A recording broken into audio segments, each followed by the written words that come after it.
నమస్తే, నేను మీ శివకృష్ణ బోరాడ. పూర్తిగా వీడియో మొత్తాన్ని చూసిన తర్వాత ఒక స్పష్టమైనటువంటి ఒక నిర్ణయానికి రండి. హాస్టల్లో పిల్లల్ని జాయిన్ చేయడం సరైనదా కాదనేటువంటి అంశాన్ని గురించి ఈరోజు మనం మాట్లాడుకుందాం. మొట్టమొదటి విషయం ఏంటంటే, తల్లిదండ్రులు ఇద్దరు కూడా ఉద్యోగం చేయాల్సిన పరిస్థితి వచ్చినప్పుడు తప్పని పరిస్థితుల్లో పిల్లల్ని హాస్టల్లో జాయిన్ చేస్తారు. అది ఒక పద్ధతి. రెండోది ఏంటంటే, ఎక్కడైనా మంచి ఎడ్యుకేషన్ లభిస్తుందంటే పిల్లల యొక్క భవిష్యత్తు బాగుంటుంది కదని చెప్పేసి హాస్టల్లో పెడతారు. ఇది రెండవది. మూడవది ఏంటంటే, విపరీతంగా పిల్లలు అలరి చేస్తున్నారు, ఎంత మాత్రం మాట వినటం లేదు, ఇంకా లాభం లేదని చెప్పి చిరాకు వచ్చి హాస్టల్లో పెట్టినటువంటి కొంతమంది తల్లిదండ్రులు కూడా మనం చూస్తుంటాం. అయితే ఇక్కడ నేను చెప్పేది ఏంటంటే, పూర్తిగా ఎంతమాత్రం అవకాశం లేదు, పేరెంట్స్ ఇద్దరు కూడా ఉద్యోగం చేయాల్సి వచ్చింది, లేకపోతే ఎంతమాత్రం కూడా ఛాన్స్ లేదు, అలాంటప్పుడు హాస్టల్లో పెట్టారు. వారి గురించి నేను మాట్లాడటం లేదు. అవకాశం ఉంది, కానీ ఏంటంటే ఎక్కడైనా దూరంగా పెడితే బాగా చదువు వస్తుందని చెప్పో, లేకపోతే పిల్లలు బాగా అల్లరి చేస్తున్నారు, ఎంతమాత్రం మాట వినటం లేదు, కాబట్టి వీళ్ళు హాస్టల్లో పెడదామని చెప్పేసి ఇలాంటి నిర్ణయాలు తీసుకునే ముందు మాత్రం నేను నా యొక్క అభిప్రాయాన్ని చెప్తాను. మీకు నచ్చినట్టయితే స్వీకరించండి, లేదంటే నన్ను మన్నించండి. అయితే నేను ఇక్కడ చెప్పదలుచుకుంది ఏంటంటే, 15 ఏళ్ల లోపు పిల్లలు ఎవరైతే ఉంటారో వారిని కనుక హాస్టల్లో పెడితే మాత్రం చాలా ప్రమాదాన్ని తెచ్చిపెట్టుకున్నట్టే.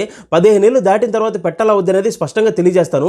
అయితే మొట్టమొదటి మనం గుర్తుపెట్టుకోవాల్సింది ఏంటంటే, 15 ఏళ్లలో పిల్లలు మనం ఖచ్చితంగా ప్రతి క్షణం కూడా అబ్జర్వ్ చేస్తూ వారిని సరైన విధంగా గైడ్ చేసి పెంచి పెద్ద చేయాలి. ఎందుకంటే 15 ఏళ్ల లోపు మనం ఏదైతే వారికి అందిస్తామో, ఏదైతే నేర్పిస్తామో అదే మిగతా జీవితాన్ని అంతటిని కూడా లీడ్ చేస్తుంది. కాబట్టి వారి యొక్క జీవితం, అలానే కుటుంబం యొక్క జీవితం, అలా తల్లిదండ్రుల జీవితం, అలానే సమాజం మీద వారు చూపించే ప్రభావం ఇవన్నీ కూడా ఆధారపడి ఉంటాయి. కాబట్టి దయచేసి 15 సంవత్సరాల పిల్లలు ఎంత మాత్రం కూడా హాస్టల్లో పెట్టడానికి ప్రయారిటీ ఇవ్వకండి. ఎందుకు ఇవ్వద్దు అంటున్నానంటే, హాస్టల్లో పెడితే వారు బాగా చదువు చెప్తారు, చాలా గొప్పదే, ఎంత మాత్రం కూడా దాన్ని వ్యతిరేకించను. కానీ వారు వాల్యూస్ నేర్పిస్తారా లేదా అనేది, అలానే తల్లిదండ్రులు చూపించినటువంటి ప్రేమ ఏదైతే ఉందో ఆ ప్రేమానురాగాలు, అలానే కుటుంబ సంబంధ బాంధవ్యాలు ఇవన్నీ కూడా వారికి తెలుస్తాయి లేదనేది ఒకసారి మనం ఆలోచించుకోవాలి.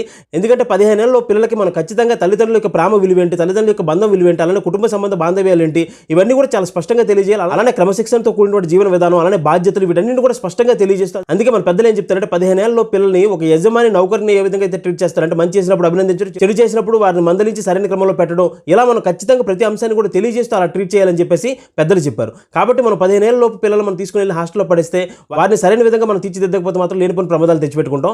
అయితే రెండో విషయం ఏంటంటే, పిల్లలకు మాకు వాల్యూస్ చెప్పడానికి ఎంత మాత్రం కూడా సమయం లేదు, మాకు అంత తీరిక లేదు, మాకు డబ్బు సంపాదించడం మేము చాలా బిజీగా ఉన్నాం, కాబట్టి ఇవన్నీ మాకు అవసరం లేదని చెప్పేసి అనుకునే తల్లిదండ్రులు మాత్రం పిల్లలు హాస్టల్లో ఉన్న ఒకటే, ఇంటి దగ్గర ఉన్న ఒకటే, కాబట్టి వారి గురించి నేను మాట్లాడటం లేదు.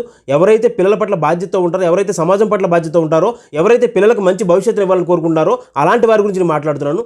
ఎంత మాత్రం అవకాశం లేదు, అలాంటప్పుడు హాస్టల్లో పెట్టడం గురించి నిందించడం లేదు. కాకపోతే ఏంటంటే, 15 ఏళ్ళ లోపు మనం సరైన వాల్యూస్ కనుక వారికి అందించి సరైన క్రమంలో వారిని పెంచి పెద్ద చేస్తే, ఆ తర్వాత వాళ్ళు ఎక్కడున్నా సరే, ఎవరైనా సరే వారిని చెడు వైపు కనుక ప్రోత్సహిస్తే ఎంత మాత్రం కూడా వాటి జోలికి వెళ్లకుండా చెడుకు దూరంగా ఉంటూ మంచి సన్మార్గంలో ఉంటూ జీవితాంతం కూడా చాలా ప్రశాంతంగా ఉంటారు. అలానే తల్లిదండ్రులు కూడా చాలా ప్రశాంతంగా చూసుకుంటారు. అలానే సమాజం పట్ల కూడా చాలా బాధ్యతగా ఉంటూ సమాజాన్ని మంచి చేస్తారు. కాబట్టి వీలైనంత వరకు కూడాను పిల్లల్ని 15 ఏళ్ల లోపు ఖచ్చితంగా తల్లిదండ్రుల సంరక్షణలోనే ఉంచుతూ వారికి సరైనటువంటి వాల్యూస్ అందించాలని చెప్పి వినయపూర్వకంగా ప్రార్థిస్తూ ధన్యవాదాలు.